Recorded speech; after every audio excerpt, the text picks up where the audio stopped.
ایک زمانے کی بات ہے، خوبصورت اور سرسبز سلطنت میں ایک انصاف پسند بادشاہ حکومت کرتا تھا۔ اس کی ایک ہی بیٹی تھی، شہزادی ماہنور، جو اپنی خوبصورتی کے ساتھ ساتھ اپنے نرم دل اور اچھے اخلاق کی وجہ سے پوری سلطنت میں مشہور تھی۔ لیکن اس کی خوشیوں بھری زندگی زیادہ عرصہ قائم نہ رہ سکی۔ جب وہ صرف 7 سال کی تھی، اس کی ماں ایک لمبی بیماری کے بعد انتقال کر گئی۔ ماں کے جانے کے بعد محل کی رونق ختم ہو گئی اور ماہنور کی زندگی میں تنہائی نے جگہ لے لی۔ وقت گزرنے کے ساتھ بادشاہ نے دوسری شادی کر لی۔ نئی ملکہ بظاہر تو مہربان تھی، مگر اس کے دل میں لالچ اور حسد بھرا ہوا تھا۔ اس کے ساتھ اس کی ایک بیٹی زرینہ بھی محل میں آ گئی۔ شروع کے دنوں میں سب کچھ معمول کے مطابق تھا، لیکن آہستہ آہستہ ملکہ کا اصل چہرہ سامنے آنے لگا۔ اسے محسوس ہونے لگا کہ بادشاہ اور رعایا کی محبت آج بھی صرف ماہنور کے لیے ہے۔ یہی بات اس کے دل میں نفرت کا بیج بن گئی۔ جلد ہی اس نے ایک منصوبہ بنایا۔ اس نے محل کے تمام نوکروں کو ہٹا دیا اور گھر کے تمام کام ماہنور کے ذمہ لگا دیے۔ صبح سے شام تک کام کرتے کرتے وہ تھک جاتی، مگر شکایت نہیں کرتی تھی۔ اس کے برعکس زرینہ آرام اور عیش و عشرت کی زندگی گزارتی تھی۔ وقت گزرتا گیا، لیکن ایک عجیب بات سامنے آئی۔ جتنی تکلیف ماہنور برداشت کرتی، وہ اتنی ہی خوبصورت اور پرکشش نظر آنے لگی۔ یہی چیز ملکہ اور زرینہ کے لیے ناقابل برداشت تھی۔ ایک دن ملکہ نے ایک نیا کھیل رچایا۔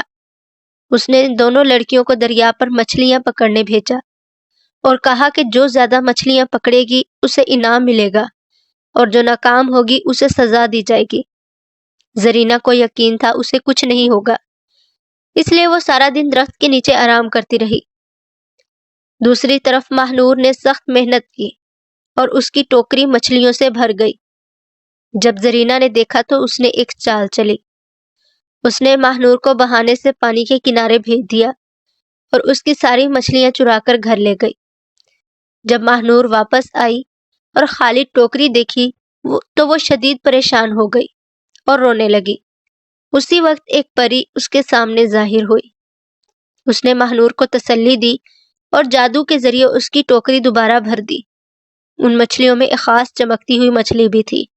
پری نے ہدایت دی کہ اس مچھلی کو کنویں میں ڈال کر روز اسے کھانا دیا جائے۔ ماہنور نے ایسا ہی کیا اور وہ مچھلی اس کی واحد دوست بن گئی۔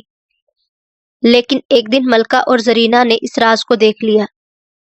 اگلے دن انہوں نے دھوکہ دے کر اس مچھلی کو پکڑ لیا اور اسے مار کر کھا لیا۔ جب ماہنور کو اس بات کا علم ہوا تو وہ ٹوٹ کر رہ گئی۔ وہ شدت غم سے رونے لگی۔ پری دوبارہ ظاہر ہوئی اور اسے تسلی دی کہ اس کی تقدیر ابھی ختم نہیں ہوئی۔ چند دن بعد سلطنت میں اعلان ہوا کہ شہزادہ فراز کے لیے دلہن کا انتخاب کیا جائے گا۔ ماہنور بھی اس تقریب میں جانا چاہتی تھی، مگر ملکہ نے اسے کمرے میں بند کر دیا۔ پری نے دوبارہ اس کی مدد کی۔ اس نے ماہنور کو خوبصورت لباس، زیورات اور ایک گھوڑا دیا۔ ماہنور جب تقریب میں پہنچی تو سب لوگ اس کی خوبصورتی دیکھ کر حیران رہ گئے۔ شہزادہ فراز نے فوراً اسے پسند کر لیا اور اسی سے شادی کا اعلان کر دیا۔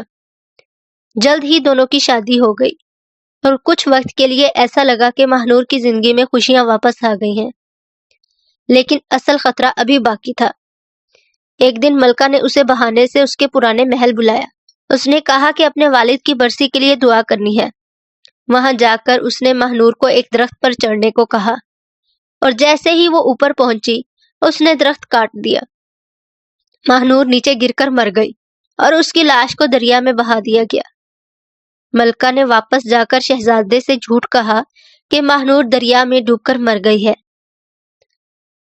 رات کے وقت ماہنور کی روح ایک خوبصورت پرندے میں تبدیل ہو گئی اور محل کے باغ میں آ کر گانے لگی۔ اس کی آواز سن کر شہزادہ بے چین ہو جاتا، کیونکہ وہ آواز اسے ماہنور کی یاد دلاتی تھی۔ زرینہ نے جب یہ دیکھا تو اس نے حسد میں آ کر اس پرندے کو بھی مار ڈالا اور اس کی راکھ باغ میں پھینک دی۔ چند ہی دنوں میں وہاں ایک درخت اگ گیا جس پر ایک عجیب و غریب پھل لگا۔ ایک بوڑھی عورت نے وہ پھل اٹھا لیا اور گھر لے گئی۔ اس پھل سے ماہنور دوبارہ انسان کی شکل میں ظاہر ہوئی اور اس کے ساتھ رہنے لگی۔ کچھ عرصہ بعد شہزادہ اتفاق سے وہاں پہنچا۔ اس نے ماہنور کو پہچان لیا اور اس سے ساری حقیقت معلوم کی۔ شہزادہ غصے میں آ گیا اور اسے واپس محل لے آیا۔ جب زرینہ نے ماہنور کو زندہ اور پہلے سے بھی زیادہ خوبصورت حالت میں دیکھا تو اس کی آنکھیں حیرت سے پھیل گئیں۔ اسے اپنی آنکھوں پر یقین نہیں آ رہا تھا۔ یہ کیسے ممکن ہے؟ وہ ہکلاتی ہوئی بولی، تم تو مر چکی تھی، پھر تم واپس کیسے آ گئی؟ ماہنور نے خاموشی سے اسے دیکھا۔ اس کے چہرے پر سکون تھا، مگر آنکھوں میں ماضی کا درد ابھی بھی جھلک رہا تھا۔ زرینہ کا حسد ایک بار پھر بھڑک اٹھا۔ وہ آگے بڑھی اور بے چینی سے بولی، مجھے بتاؤ، تم اتنی خوبصورت کیسے ہو گئی ہو؟ اس کا راز کیا ہے؟ چند لمحوں کے لیے خاموشی چھا گئی۔ ماہنور نے آہستہ سے کہا، اگر تم واقعی جاننا چاہتی ہو تو ایک ہی طریقہ ہے، ابلتے ہوئے پانی میں نہاؤ۔ اس سے ساری میل، ساری کمزوری ختم ہو جاتی ہے اور حسن نکھر جاتا ہے۔ زرینہ نے بغیر سوچے سمجھے اس بات پر یقین کر لیا۔ اس کی آنکھوں میں صرف خوبصورتی کی لالچ تھی، عقل کی روشنی ختم ہو چکی تھی۔ اسی دن اس نے محل میں ایک بڑا دیگچا منگوایا، پانی کو آگ پر رکھا اور وہ تیزی سے کھولنے لگا۔ نوکر ڈرے ہوئے تھے مگر کوئی کچھ کہنے کی ہمت نہیں کر رہا تھا۔ جب پانی ابلنے لگا تو زرینہ نے ایک لمحہ بھی ضائع نہ کیا اور خود کو اس میں ڈال دیا۔ اگلے ہی لمحے ایک دل دہلا دینے والی چیخ محل میں گونج اٹھی، مگر اب بہت دیر ہو چکی تھی۔ اس کا لالچ اس کی موت بن چکا تھا۔ جب ملکہ کو یہ خبر ملی تو اس کے ہاتھ سے سب کچھ چھن گیا۔ وہ زمین پر بیٹھ گئی۔ اس کی آنکھوں کے سامنے اپنی بیٹی کی لاش تھی۔ یہ سب میرے اپنے کیے کا نتیجہ ہے، وہ بڑبڑائی۔ پہلی بار اسے اپنے ظلم کا احساس ہوا۔ اس کے دل پر ایسا بوجھ پڑا کہ وہ برداشت نہ کر سکی۔ چند ہی لمحوں میں وہ بھی صدمے سے وہیں گر کر مر گئی۔ محل میں ایک گہری خاموشی چھا گئی۔ وہی محل جو کبھی سازشوں اور نفرت سے بھرا ہوا تھا، آج بالکل سناٹے میں ڈوبا ہوا تھا۔ شہزادہ فراز نے ماہنور کا ہاتھ مضبوطی سے تھام لیا۔ اب سب ختم ہو چکا ہے، اس نے نرم آواز میں کہا، اب تمہیں کبھی کوئی تکلیف نہیں پہنچے گی۔ ماہنور کی آنکھوں میں آنسو آ گئے، مگر اس بار یہ آنسو درد کے نہیں، سکون کے تھے۔ وقت گزرتا گیا، محل میں دوبارہ خوشیاں لوٹ آئیں۔ روشنی، ہنسی اور محبت ہر طرف پھیل گئی۔ ماہنور اب صرف ایک مظلوم لڑکی نہیں رہی تھی، وہ ایک مضبوط اور مہربان ملکہ بن چکی تھی۔ اس نے اپنی زندگی کے دکھوں کو اپنی طاقت بنا لیا۔ وہ غریبوں کی مدد کرتی اور کبھی کسی کے ساتھ ناانصافی نہیں ہونے دیتی تھی۔ اور یوں آخر کار ظلم کا اندھیرا ختم ہوا اور سچائی کی روشنی نے ہر طرف جگہ بنا لی۔